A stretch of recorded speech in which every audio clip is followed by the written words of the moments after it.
चलिए बोर्ड पे एक न्यूमेरिकल देखिए, इसके बाद हम न्यूटन के नियम स्टार्ट करेंगे पढ़ना। तो पढ़िए ये न्यूमेरिकल कि दो बल ऐसे हैं कि उनके परमाणु का योग 18 न्यूटन है तथा उनका परिणामी छोटे बल से लंबत है तथा उसका परिमाण 12 न्यूटन है। तो दोनों बलों का परिमाण ज्ञात कीजिए। एक अच्छा न्यूमेरिकल है और इस न्यूमेरिकल को अपन करते हैं। तो देखिए, हम मान लेते हैं कि हमारे पास एक बल ये है F1 और F1 को हम बोल देते हैं छोटा बल। छोटा बल तो छोटा बल है, तो इन्होंने क्या बोला कि उसका परिणामी छोटे बल से लंबवत है। तो छोटे बल से लंबवत है मतलब ये परिणामी लग रहा है F। F क्या है? F है परिणामी।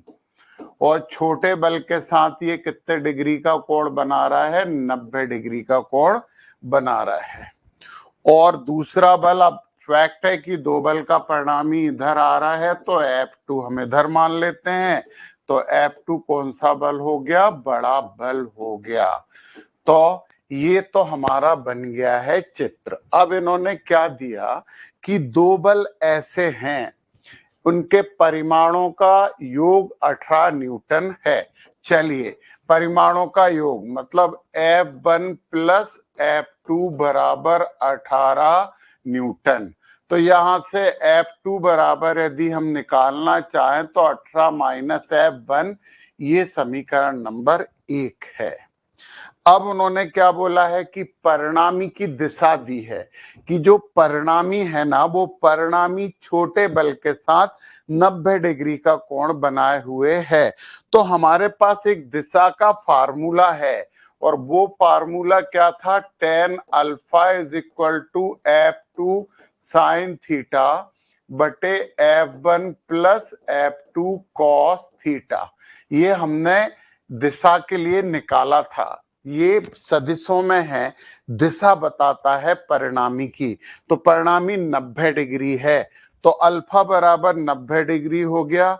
tan 90 is equal to F2 sine theta बटे हो जाएगा F1 plus F2 cos theta. और हमारे सब बच्चे जानते हैं कि tan 90 बराबर तो अनंत होता है। tan 90 यदि अनंत होता है तो अनंत बराबर हो जाएगा, अनंत बराबर हो जाएगा F2 sine theta upon F1 plus F2 cos theta. और आपको पता है कि अनंत कब आएगा? जब F1 plus F2 cos theta 0 के बराबर होगा। किसी को 0 से भाग देते हैं तो अनंत आता है। ये अनंत है कि F2 साइन थीटा में यदि F1 plus F2 cos theta का भाग दे रहे हैं तो अनंत आ रहा है। इसका मतलब इसका मान 0 है। मतलब क्या हुआ? मतलब हुआ कि F1 plus F2 cos theta बराबर 0। तो F2 कॉस थीटा बराबर हो जाएगा माइनस F1 और कॉस थीटा बराबर हमारे पास हो जाएगा माइनस F1 अपान F2। ये समीकरण नंबर ले लिया है हमने 2। यहां तक सब बातें बच्चों को समझ में आ गई होंगी। अब हमें परिणामी का सूत्र भी मालूम है। परिणामी का सूत्र मालूम है तो F बराबर क्या हो जाएगा? F बराबर हो जाएगा under root F1 square plus F2 square plus 2F1 F2 cos theta. ये परिणामी का सूत्र है। तो परिणामी का सूत्र है और परिणामी दिया है हमें 12। तो अपन इससे क्या करते हैं? इससे हम ये करते हैं कि इसे भी स्क्वायर कर देते हैं। तो ये हो जाएगा F स्क्वायर बराबर F1 square plus F2 square plus 2F1 F2 cos theta. और F स्क्वायर का मतलब है 12 स्क्वायर बराबर F1 square plus F2 square plus 2F1 F2 cos theta. ये समीकरण नंबर हो गया हमारा 3। अब हम क्या करें? हम समीकरण 1, 2 और 3 का उपयोग कर लेते हैं। तो हमने यहाँ पे उपयोग किया समीकरण 1, 2 व 3 से। तो 12 स्क्वायर का मतलब होता है 144। 12 स्क्वायर का मतलब होता है 144 बराबर हो जाएगा F1 स्क्वायर लिखा रहने दो, F2 स्क्वायर लिखा रहने दो, प्लस 2F1 F2। अच्छा, F1 स्क्वायर F2 स्क्वायर क्यों लिखा रहने दो, रुको जरा, हम F2 स्क्वायर का भी तो मान लिख दें यहाँ पे। F2 स्क्वायर हमारा कितना आया, F2 स्क्वायर, ये F2 है, समीकरण 1 हम उपयोग कर रहे हैं, तो ये हो जाएगा 18 माइनस F1 का होल स्क्वायर प्लस, प्लस के बाद हमारे पास क्या है 2F1 F2 है, तो 2F1 F2 और cos थीटा का मान क्या है, cos थीटा का मान है माइनस F1 बटे F2। ये मान इसमें हमने रख दिया और अब हम इसे हल करते हैं, तो नेक्स्ट पेज पे चले जाते हैं। तो चलिए 12 स्क्वायर का मतलब 144 तो था, बराबर हो जाएगा F1 स्क्वायर प्लस दूसरी चीज हमारे पास क्या थी 18 माइनस F1 का होल स्क्वायर। तो 18 माइनस F1 का यदि हम होल स्क्वायर करेंगे, यहाँ पे लिख दे रहे हैं 18 माइनस F1 का होल स्क्वायर, तो इसकी जगह फार्मूला उपयोग में लेके आएंगे a माइनस बी का होल स्क्वायर, तो ये क्या हो जाएगा 18 square plus F1 square minus 2 गुणा 18 गुणा F1, और फिर ये दूसरी चीज जो होगी हमारी, ये F2 से F2 कट गया है, 2F1 और F1 का गुणा किया तो स्क्वायर, और माइनस प्लस माइनस हो जाएगा, तो यहाँ पे हमारे पास क्या आ गया माइनस 2F1 का स्क्वायर। देखो F1 square F1 square 2F1 square minus 2F1 square cut गए, तो 144 बराबर हमारे पास बचा 18 का स्क्वायर माइनस 36F1, तो इधर से हो जाएगा 36F1 बराबर हो जाएगा 18 स्क्वायर माइनस 144, और यदि हम F1 निकालेंगे तो ये 5 न्यूटन निकलने वाला है। 18 का स्क्वायर 144 ये कर देंगे तो यहाँ पे हमारे पास आ जाएगा, इसे सॉल्व करेंगे ना तो मेरे ख्याल से 180 आ जाएगा, तो F1 बराबर 5 न्यूटन, मतलब छोटा बल हमारा आ गया 5 न्यूटन। तो जब छोटा बल 5 न्यूटन आ गया तो समीकरण 1 उपयोग कर लीजिए, तो हम क्या कर लें समीकरण 1 से, चलो समीकरण 1 भी जल्दी से देख लो।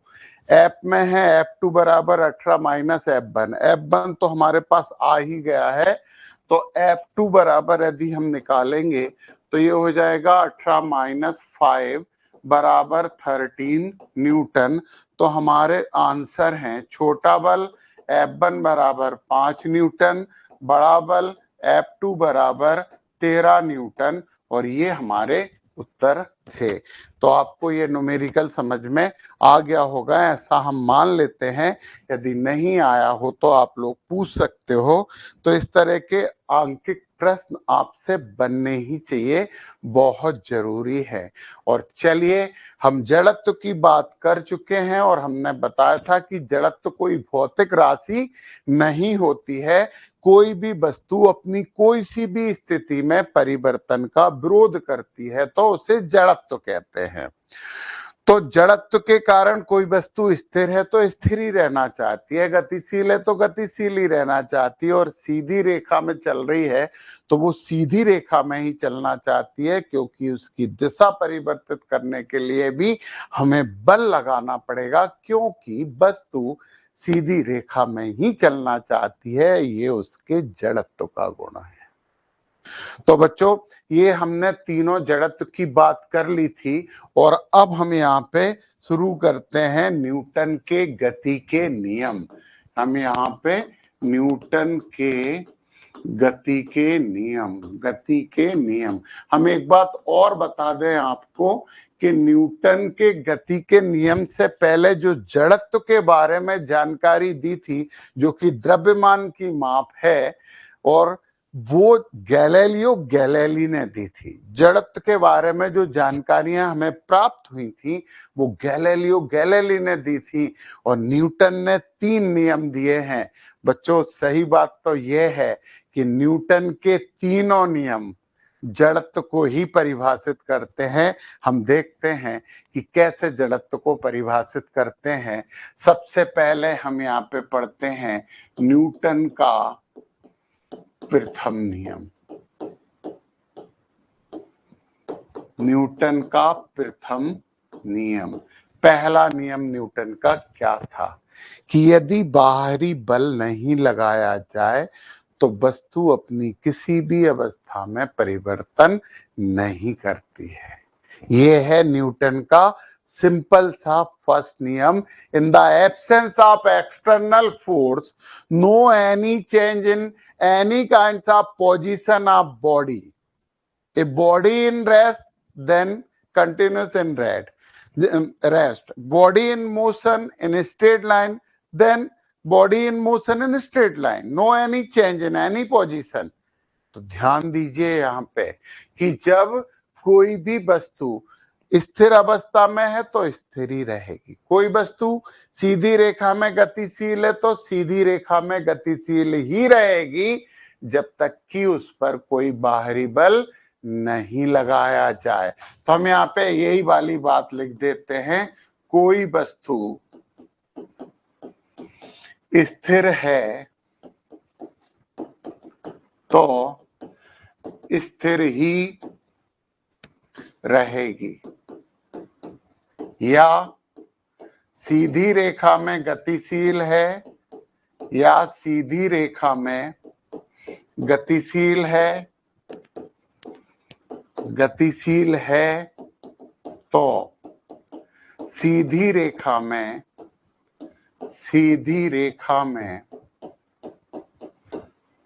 गतिशील ही रहेगी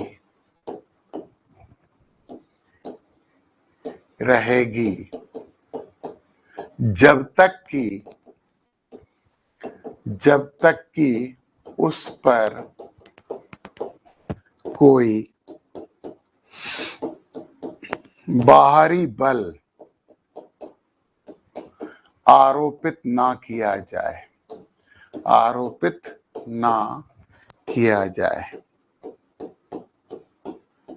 और इसी को हम एक सामान्य भाषा में क्या बोल सकते हैं, या करके हम लिख सकते हैं कि बाहरी बल की अनुपस्थिति में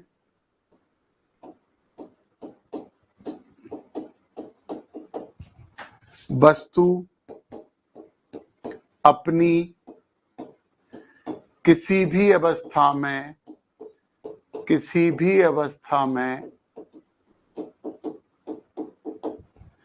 परिवर्तन नहीं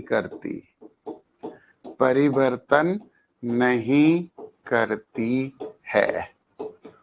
यह है न्यूटन का प्रथम नियम, और ये तो हमने 9th क्लास में भी पढ़ लिया था। तो देखिए जरा, ये प्रथम नियम कह क्या रहा है। प्रथम नियम बल की प्रकृति दर्शाता है कि बल क्या करता है, स्थिति में परिवर्तन करता है। बल एक बाहरी कारक है जो किसी भी वस्तु की स्थिति में परिवर्तन करता है। तो ये क्या है, ये तो जड़त्व की परिभाषा है और बल की प्रकृति है। तो प्रथम नियम के द्वारा प्रथम नियम बल की प्रकृति की जानकारी देता है।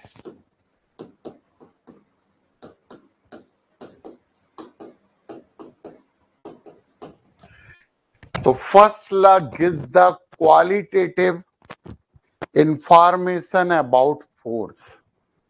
ये हमें क्वालिटी बताता है, बल की गुण बताता है कि बल का गुण क्या है। स्थिति में परिवर्तन करना है बल का गुण। ये प्रथम नियम की जानकारी है। तो हमें बल का गुण पता लगता है प्रथम नियम के द्वारा, और ये जड़त्व की ही परिभाषा है कि वस्तु अपनी स्थिति कंटिन्यूस रखना चाहती है। बल लगाओगे तो ही परिवर्तन होगा, नहीं लगाओगे तो कहीं कोई परिवर्तन नहीं होगा। ये न्यूटन का प्रथम नियम है जो बल की गुणात्मक व्याख्या करता है। हम यहाँ पे लिख सकते हैं एक और बात, प्रथम नियम बल की गुणात्मकता प्रदर्शित करता है।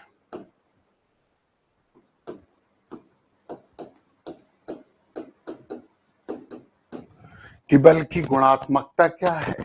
स्थिति में परिवर्तन कर देना। चलिए बच्चों, ये तो आपने पढ़ लिया न्यूटन का प्रथम नियम, साधारण सिंपल सा ये नियम था। अब हमें बात करनी है न्यूटन के द्वितीय नियम की, परंतु द्वितीय नियम से पहले हम एक और चीज पढ़ेंगे, फिर दूसरा नियम पढ़ेंगे, और वो है संवेग। संवेग को कहते हैं मोमेंटम, और इसे प्रदर्शित करते हैं P से। तो संवेग, एक साधारण सी परिभाषा हम संवेग की दे देते हैं, बल तथा वेग का गुणनफल। बल तथा वेग का गुणनफल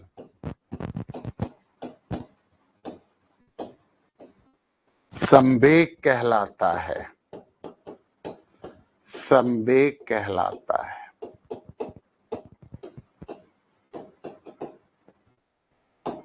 ये तो नॉर्मल इसकी परिभाषा हो गई, परंतु हम ये संवेग पढ़ते क्यों हैं? What is the reason? संवेग की क्या जरूरत थी? तो एक बार में हमारी बात ध्यान से सुनो कि अकेले वेग से किसी भी वस्तु के बारे में पूरी जानकारी, उस पर किया गया कार्य, उसके द्वारा खर्च की गई ऊर्जा हम पता नहीं कर सकते। अकेले वेग से हम नहीं पता कर सकते, अकेले द्रव्यमान से भी हम पता नहीं कर सकते। ध्यान से सुनना बच्चों, जो बात हम आपको बताना चाह रहे हैं उस बात को ध्यान से सुनो। P is equal to M भी सामान्य चीज है सनी, वो तो अंडरस्टूड है, 9th क्लास में भी है। जो चीज हम समझा रहे हैं उसे ध्यान से सुनो। लिखा है हमने, बल तथा वेग का गुणनफल संवेग कहलाता है। लिख देते हैं, सनी बोल रहा है तो P is equal to M भी लिख दिया हमने। अभी जरा इसकी बात सुनिए कि इसकी जरूरत क्या है, और कहाँ हम वेग उपयोग में लाएंगे और कहाँ हम संवेग उपयोग में लाएंगे। एक इमेज करो कि एक ट्रक 30 किलोमीटर पर आवर की स्पीड से चल रहा है, 30 किलोमीटर प्रति घंटे की गति से चल रहा है। एक स्कूटर भी 30 किलोमीटर प्रति घंटे की गति से चल रहा है। यदि हमें संवेग नहीं पता है, हमें केवल वेग पता है, तो आप देखो ना हमें कितनी गलतफहमी हो जाएगी कि स्कूटर और ट्रक दोनों बराबर वेग से चल रहे हैं, तो फिर हमें दोनों को ऊर्जा बराबर देनी पड़ेगी, दोनों पे कार्य बराबर करना पड़ेगा। ये वेग से निष्कर्ष निकलता है, परंतु तुम जानते हो बच्चों कि ये बात बिल्कुल गलत है। ट्रक को इतनी ज्यादा ऊर्जा की जरूरत पड़ेगी 30 किलोमीटर प्रति घंटे की रफ्तार से कि स्कूटर की ऊर्जा नगण्य हो जाएगी उसके समय। एक इमेज करो कि आपके पास कोई आया, उसने कहा कि हमें 30 किलोमीटर जाना है, पेट्रोल दे दीजिए, का स्कूटर से जाना है, तो आपने 1 लीटर पेट्रोल दे दिया, वो 30 किलोमीटर चला गया। अब एक और आदमी आया, उसने फिर बोला कि हमें 30 किलोमीटर जाना है, तो आपने थोड़ी देर पहले स्कूटर वाले को 1 लीटर पेट्रोल दिया था, वो 30 किलोमीटर चला गया था। अब आप उस ट्रक वाले को 1 लीटर पेट्रोल दे दो, क्या वो ट्रक 30 किलोमीटर चला जाएगा? अरे ट्रक तो स्टार्ट होने में एक बार घूं करेगा तो 1 लीटर पेट्रोल चला जाएगा, खत्म हो जाएगा, तो वो जा ही नहीं पाएगा। तो बच्चों ऐसी स्थिति में जब हमें ऊर्जा का परिकलन करना होता है, जब हमें कार्य का परिकलन करना होता है, तो अकेले वेग से हमारा काम नहीं चलता है, फिर हमें जरूरत होती है संवेग की। तो बच्चों एक और एग्जाम्पल हम दे देते हैं। तुम सब बच्चों, हमने तुम्हें देखा तो नहीं है कैसे हो, परंतु तुम सब और हमें तो तुमने देखा है। हम सब साथ मिलके दौड़ लगाएं, बराबर दूरी तय करें, तो बताओ यार, सबने बराबर ऊर्जा खर्च की है क्या? सबसे ज्यादा ऊर्जा तो हम खर्च करने वाले हैं, क्योंकि हमारा वजन 110 किलो है, 110। तुम में से किसी का भी नहीं होगा इतना, तो हम ज्यादा द्रव्यमान लेके चले तो हमें ज्यादा ऊर्जा लगेगी। तो जब भी ऊर्जा की बात करनी होगी तो हम वेग नहीं लेंगे, हम संवेग लेंगे। और ध्यान देना कि संवेग का महत्व क्या है। संवेग का भौतिक महत्व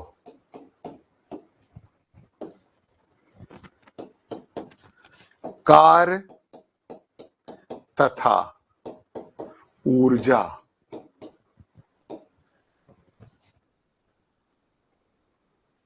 और यहां शक्ति भी लिख दें, शक्ति का निर्धारण केवल वेग से नहीं हो सकता, केवल वेग से नहीं हो सकता है। इसलिए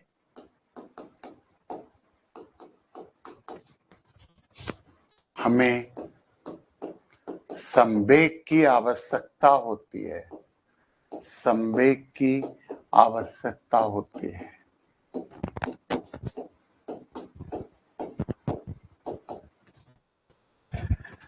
हम यहाँ पे बिल्कुल व्यवहारिक रूप से ये सिद्ध करेंगे। देखो आप जरा, गतिज ऊर्जा काइनेटिक एनर्जी हाफ mv² होती है। इसे लिख सकते हैं हाफ mv गुणा v। ये क्या हो गया? संवेग हो गया। फिर हम सेकंड बात करें, गतिज स्थितिज ऊर्जा mgh होती है। mgh तो mg की जगह v/t लिख सकते हैं गुणा h। इसी को m इंटू v को क्या लिख सकते हैं? p/t गुणा h। यहाँ पे भी संवेग आ गया। तो हमें हर जगह संवेग की जरूरत पड़ती है। ऊर्जा की गणना करना हो, कार्य की गणना करना हो, शक्ति की गणना करना हो, और सही बात तो यह है कि आउटपुट की किसी की भी गणना करना है, हमें संवेग की जरूरत बहुत ज्यादा पड़ती है। तो संवेग P बराबर mb, P बराबर mb, ये और ये, मतलब हमारे पास इंफॉर्मेशन ये है कि संवेग एक सदिश राशि है। संवेग एक सदिश राशि है, संवेग सदिश होती है, इसकी दिशा निश्चित होती है। तो वेग की दिशा संवेग की होती है। इसकी इकाई की बात करें तो P बराबर mb है। mb की इकाई हो जाएगी kg, v की इकाई हो जाएगी मीटर प्रति सेकंड स्क्वायर, नहीं है मीटर प्रति सेकंड, किलोग्राम मीटर पर सेकंड इसकी इकाई हो गई। इसका विमीय सूत्र निकालें। इसका यदि हमें विमीय सूत्र निकालना है तो विमीय सूत्र में P बराबर m इंटू v, m का विमीय सूत्र m, v का होता है LT-1, तो ये संवेग का विमीय सूत्र हो गया। तो बच्चों हम जब कार्य की बात करना चाहेंगे, जब हमें जरूरत पड़ेगी ऊर्जा की गणना की, तो हम उपयोग में लेके आएंगे संवेग। तो संवेग सब बच्चों को समझ में आ गया है। तो फिर हम न्यूटन का दूसरा नियम पढ़ते हैं। अब हम यहाँ पे बात करने वाले हैं न्यूटन का द्वितीय नियम। न्यूटन का द्वितीय नियम, तो जब हमने प्रथम नियम पढ़ा था तो हमने आपको बताया था। हाँ सनी, पूछिए, क्या प्रश्न पूछ रहे हैं? पूछो सनी। हाँ सर, थोड़ा वहाँ थोड़ा पीछे पीछे स्लाइड कीजिए, वहीं से पूछना था। हाँ पूछो, पूछिए। वही सर जहाँ के ई बराबर हाफ है mv स्क्वायर के जगह पर, वही सर बता दीजिए नीचे कैसे आया। नेटवर्क चला गया था, आप आगे बढ़िए, नेटवर्क नहीं दिखा था ना। एम बी स्क्वायर का मतलब पता है? एम बी स्क्वायर को एम बी गुणा भी नहीं लिख सकते क्या? यस सर, हाँ सर। तो एम बी क्या है? संवेग है कि नहीं? यस। बस संवेग गुणा वेग बराबर गतिज ऊर्जा। तो गतिज ऊर्जा का सूत्र आ गया हमारे पास। संवेग गुणा वेग का आधा गतिज ऊर्जा कहलाती है। तो ये सिंपल सी चीज थी, साधारण सी बातें हैं सनी, कोई बहुत स्पेशल बातें नहीं है। चलो अब जरा ध्यान दो, न्यूटन का द्वितीय नियम ये समझिए, और ये हमारे लिए बहुत इंपॉर्टेंट बात है, न्यूटन का द्वितीय नियम। तो अब एक बात समझ में आ गई कि हमें बल की जरूरत भी यदि पड़ेगी, तो यहाँ पे हमने ये लिखा है ना, तो कार्य तथा ऊर्जा, बल भी, बल के लिए इन सब का निर्धारण संवेग के द्वारा होता है। आपको एक ट्रक को धकाने में, उसे एक जगह से दूसरी जगह तक पहुंचाने में इतने बल की जरूरत पड़ेगी जो कि आपके पास है ही नहीं। एक स्कूटर को आप आसानी से धका के एक जगह से दूसरी जगह तक लेके जा सकते हैं। तो न्यूटन का द्वितीय नियम हम यहाँ पे पढ़ रहे हैं, तो फिर फैक्ट है कि न्यूटन ने वेग की बात तो नहीं की होगी, तो फिर न्यूटन ने काय की बात की है? संवेग की। तो न्यूटन ने बोला है कि संवेग परिवर्तन की दर, संवेग परिवर्तन की दर, उस पर लगाए गए बाह्य बल के समानुपाती होती है, समानुपाती होती है। The rate of change in momentum is directly proportional to the external force. संवेग परिवर्तन की दर उस पर लगाए गए बाह्य बल के समानुपाती होती है। वेग नहीं बोला, संवेग बोला है, मतलब संवेग परिवर्तन की दर। तो आपको पता है संवेग परिवर्तन की दर क्या होगी? संवेग परिवर्तन की दर डेल पी बटे डेल टी। दर की बात करते हैं तो विथ रिस्पेक्ट टू टाइम, संवेग परिवर्तन की दर। तो न्यूटन के अनुसार, न्यूटन के द्वितीय नियम ने क्या बोला? न्यूटन का जो द्वितीय नियम था, द्वितीय नियम, वो क्या था? वो था F समानुपाती है del P upon del T. Newton के दूसरे नियम को अपन लिख सकते हैं कि F समानुपाती है del P upon del T के। इसी को अपन लिख सकते हैं, या F समानुपाती है dp बटे dt के। बोलो, लिख सकते हैं ना? ये इंस्टेंटेनियस हो गया, तात्क्षणिक हो गया। F समानुपाती है dp अपान dt के। हम यहाँ पे लिख सकते हैं कि F बराबर k और dp बटे dt। समानुपाती को इक्वल करने के लिए हमने क्या किया? एक नियतांक का यहाँ पे गुणा कर दिया, तो F बराबर हो जाएगा k dp बटे dt। आपको पता है कि P बराबर होता है mv, यहां रख दो, तो F बराबर हो जाएगा dmv बटे dt। m को भी इधर ले आओ, F बराबर हो जाएगा km dv बटे dt। और सब बच्चे जानते हैं कि dv बटे dt बराबर तो a होता है, तो F बराबर होता है K इंटू एम ए, और K का मान होता है 1, नियतांक होता है, नियतांक का मान 1 होता है। हम इकाई ऐसी लेते हैं कि K का मान 1 हो जाए, तो F बराबर हो जाता है एम ए। ये है बल का सूत्र। तो F बराबर हो जाएगा m गुणा ए। तो हमने दूसरे नियम से क्या निकाला? हमने दूसरे नियम से पता किया बल की मात्रा, यानी न्यूटन का जो द्वितीय नियम है,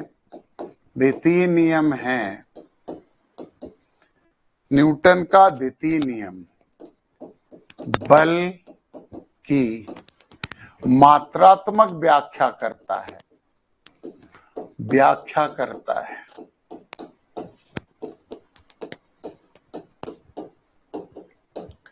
न्यूटन का द्वितीय नियम बल की मात्रा दर्शाता है।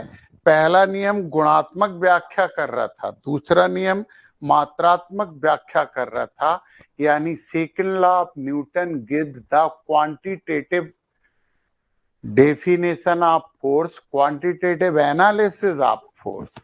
तो न्यूटन के द्वितीय नियम से बल की मात्रा पता लगती है। और फिर हम यहाँ पे बोल दें F बराबर यदि एम ए है, तो F की इकाई हो गई न्यूटन, m की इकाई हो गई केजी, और इसकी इकाई हो गई मीटर प्रति सेकंड स्क्वायर। तो न्यूटन बराबर केजी मीटर पर सेकंड स्क्वायर, और ये तो एसआई थी। और सीजीएस करें तो इसकी इकाई होती है डायन, हम पहले भी पढ़ चुके हैं। इसकी ग्राम हो जाएगी, इसकी सेंटीमीटर प्रति सेकंड स्क्वायर हो जाएगी। ये दूसरी इकाई ले ली, इस इकाई को हम सीजीएस इकाई कहेंगे।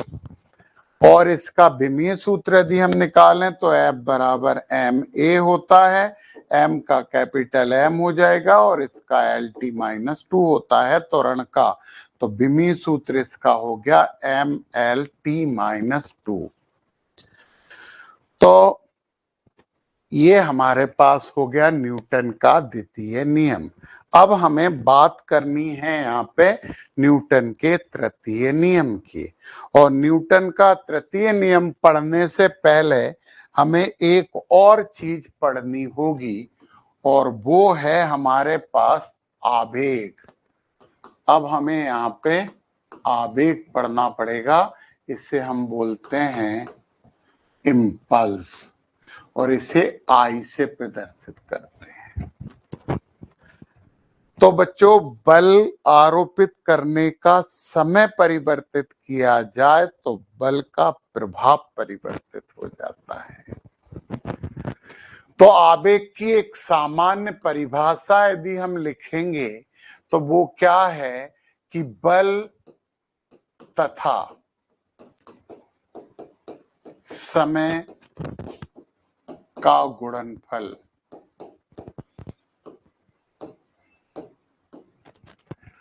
आवेग कहलाता है।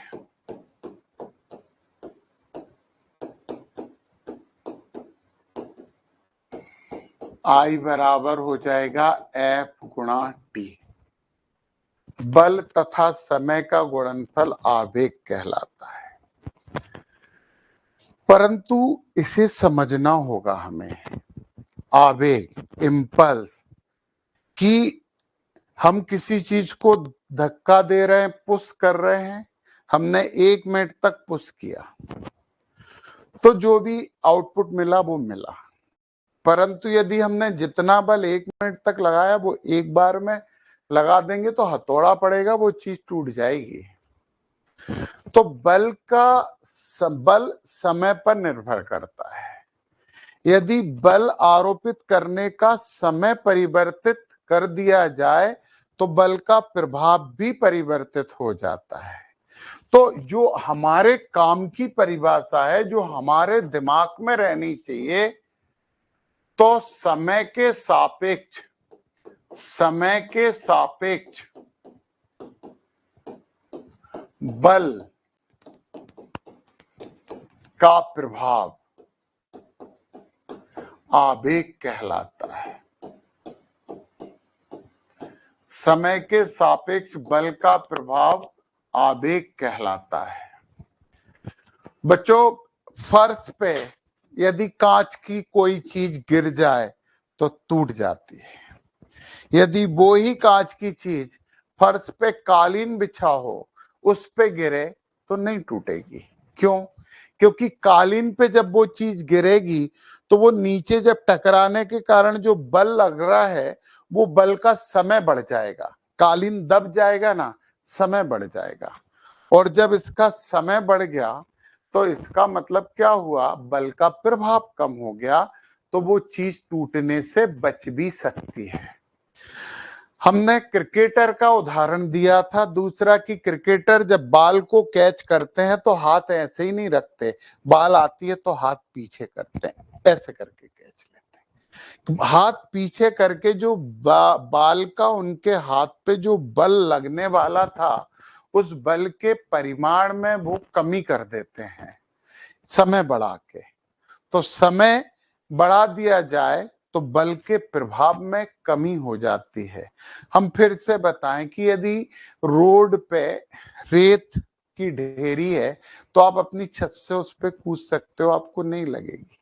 क्योंकि रेत में जब आप कूदोगे तो आपका पूरा के पूरा बल जमीन पे एक साथ नहीं लगेगा, रेत खसकती जाएगी, आपका बल लगने का समय बढ़ जाएगा, आपको चोट नहीं लगेगी। परंतु आप सड़क पे ऊपर से कूद जाओगे तो आपको चोट लगेगी ही लगेगी। तो सीधी सी बात यह है कि आवेग हमारे लिए बहुत महत्वपूर्ण है। हम अकेले बल की बात नहीं कर सकते, बल कितने समय में आरोपित हो रहा है उस समय की बात भी हमें इसके साथ साथ करनी होती है, और ये आवेग होता है। चलिए पहले आवेग के बारे में हम बात कर लें। I बराबर F गुणा T है, तो यहाँ पे ये सदिश हो जाता है। सबसे पहली बात हम यहाँ पे लिख दें कि आवेग एक सदिश राशि होता है। It is a vector quantity, एक सदिश राशि होता है। चलो इसकी इकाई निकालें। I बराबर F गुणा T में F की इकाई है न्यूटन और T की इकाई है सेकंड, तो न्यूटन गुणा सेकंड इसकी इकाई हो जाती है। इसका विमीय सूत्र यदि हम निकालें, विमीय सूत्र, तो विमीय सूत्र की यदि बात करना है तो F का तो अभी निकाला है mlt-2 और T का तो T होगा, तो ये हो जाएगा mlt-1। ये विमीय सूत्र हो जाता है।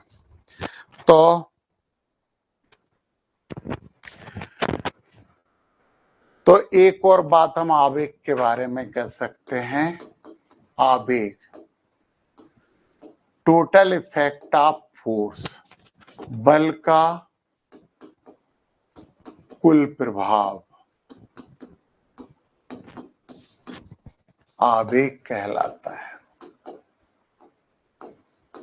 बल का कुल प्रभाव आवेग कहलाता है। आवेग के बारे में आप बहुत अच्छे से समझ गए हैं। अब जरा हम देखते हैं, एक है आवेग इम्पल्स मोमेंटम थ्योरम, संवेग आवेग प्रमेय, इम्पल्स मोमेंटम थ्योरम। तो इस थ्योरम के बारे में हम बात करते हैं। चलिए, हमें मालूम है, हम जानते हैं कि I बराबर F गुणा T, समीकरण नंबर 1। ये समीकरण नंबर 1 हो गया। हमें ये भी पता है न्यूटन के द्वितीय नियम से, न्यूटन के द्वितीय नियम से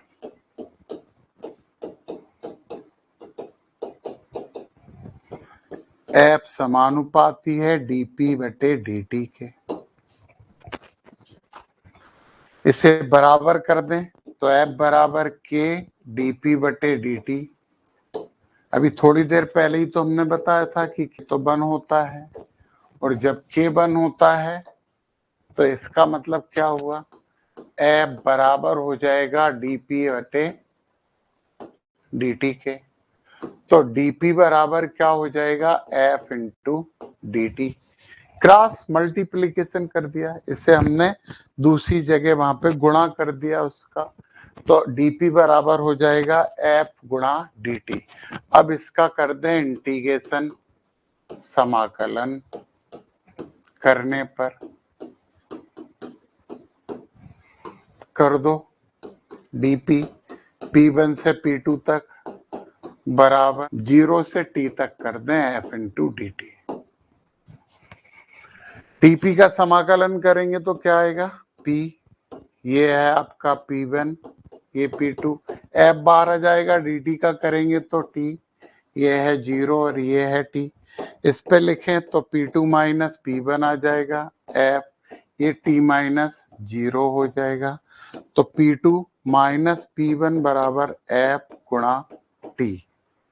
और आपको पता है यहीं पे करें, यहीं पे P2 माइनस P1 मतलब डेल P बराबर F गुणा T। समीकरण नंबर 2, 1/2 यूज करो, F गुणा T का बराबर क्या है, एक कहाँ गया, इधर है, F गुणा T के बराबर I है, तो ये वाली बात हम यहाँ पे लिख दें, तो ये हो जाएगा I बराबर डेल P। बहुत इंपॉर्टेंट बात है, आवेग संवेग परिवर्तन के बराबर होता है, आवेग संवेग परिवर्तन के बराबर होता है।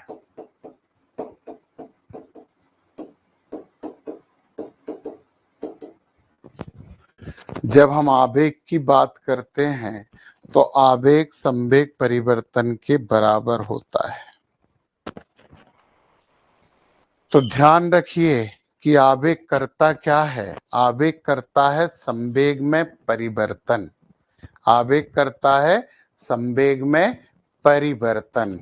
तो ये भी काम की बात है, बहुत इंपॉर्टेंट बात है कि संवेग परिवर्तन की दर के बराबर होता है बल, और संवेग परिवर्तन के बराबर होता है आवेग। तो एक सीधी सी एक लाइन में भी कर सकते थे हम, इसे पता है, एक लाइन में F बराबर क्या होता है, F बराबर del P upon del T होता है, तो F इंटू डेल T बराबर डेल P, और इसका मतलब I बराबर डेल P। ये एक लाइन में भी हो गई हमारी पूरी थ्योरम। तो हम इसे ऐसे भी कर सकते थे, और यदि एक और स्टेटमेंट हम लिखते हैं, बल तथा समय के ग्राफ का क्षेत्रफल आवेग दर्शाता है। बल और समय के ग्राफ का आप क्षेत्रफल ले लीजिए तो आपको मिल जाएगा आवेग। तो आवेग पता करने के लिए बल तथा समय के ग्राफ का क्षेत्रफल भी लिया जा सकता है, जिसकी हमें जरूरत पड़ेगी। सिंपल सी बात है, जरूरत पड़नी चाहिए। यहाँ पे यदि हम ले लें बल, यहाँ पे ले लें समय, और मान लो एक ऐसा ग्राफ आ जाए, तो फिर हम क्या करें, हम ये पूरा क्षेत्रफल ले लें, ये क्षेत्रफल हमारा क्या हो जाएगा, ये क्षेत्रफल हमारा आवेग हो जाएगा। तो बल गुणा समय का क्षेत्रफल जो होता है उसे हम आवेग कहते हैं। चलिए ठीक है, अभी हम आगे की भी बात करते हैं, और वो बात है हमारी न्यूटन का तृतीय नियम। न्यूटन का तृतीय नियम। चलिए, न्यूटन के तृतीय नियम ने भी किसी भी तरीके से जड़त्व को ही परिभाषित किया है। चलो न्यूटन के तृतीय नियम की हम बात करते हैं। तो न्यूटन ने क्या बोला? सामान्य बात क्या हो गई? हर क्रिया के विपरीत समान प्रतिक्रिया होती है। हर क्रिया के विपरीत समान प्रतिक्रिया होती है। Every action there is equal and opposite reaction. ये बहुत इंपॉर्टेंट है। ये पहली सामान्य बात हो गई। दूसरी बात जो आपको ध्यान रखनी चाहिए, जो आपको पता होनी चाहिए, दूसरी बात ये है कि बल सदैव जोड़े में कार्य करते हैं। जोड़े में कार्य करते हैं।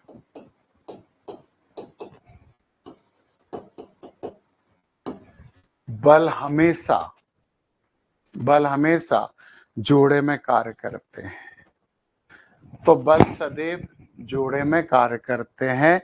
सोच के देख लो, कभी भी आपको ऐसा बल नहीं मिल सकता जो कि अकेला हो। तीसरी बहुत महत्वपूर्ण बात, क्रिया तथा प्रतिक्रिया बल। क्रिया तथा प्रतिक्रिया बल परिमाण में बराबर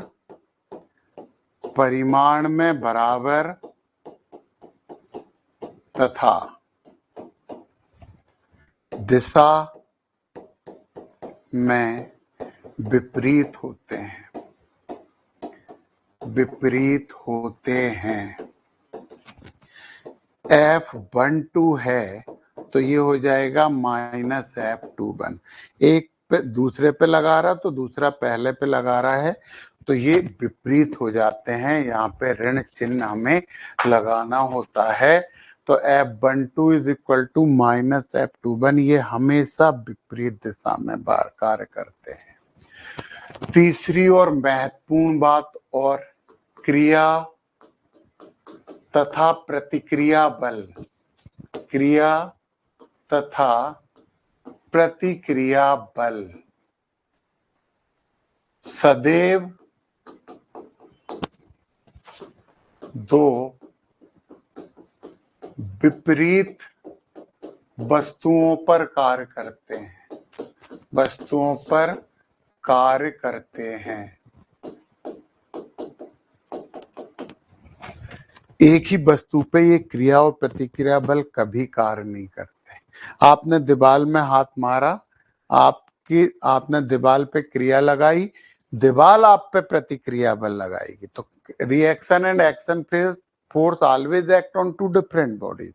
ये हमेशा दो अलग अलग वस्तुओं पर कार्य करते हैं, एक ही वस्तु पर कार्य नहीं करते। इसीलिए हम एक इंपॉर्टेंट बात लिख देते हैं। इसीलिए अभिकेंद्रीय, किसी वस्तु पे केंद्र की तरफ लगने वाला बल अभिकेंद्रीय बल तथा अपकेंद्रीय बल, किसी वस्तु पे केंद्र से दूर लगने वाला बल अपकेंद्रीय बल क्रिया तथा प्रतिक्रिया बल नहीं होते। क्रिया तथा प्रतिक्रिया बल नहीं होते हैं, क्योंकि ये दोनों बल एक ही वस्तु पर कार्य करते हैं।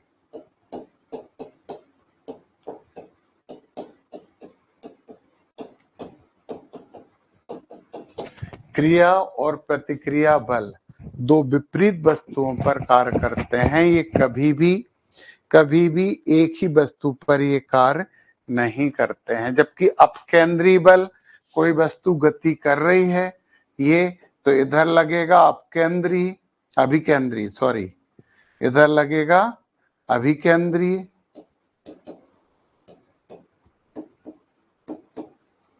और इधर लगेगा अपकेंद्री। दोनों एक ही वस्तु पर कार्य कर गए।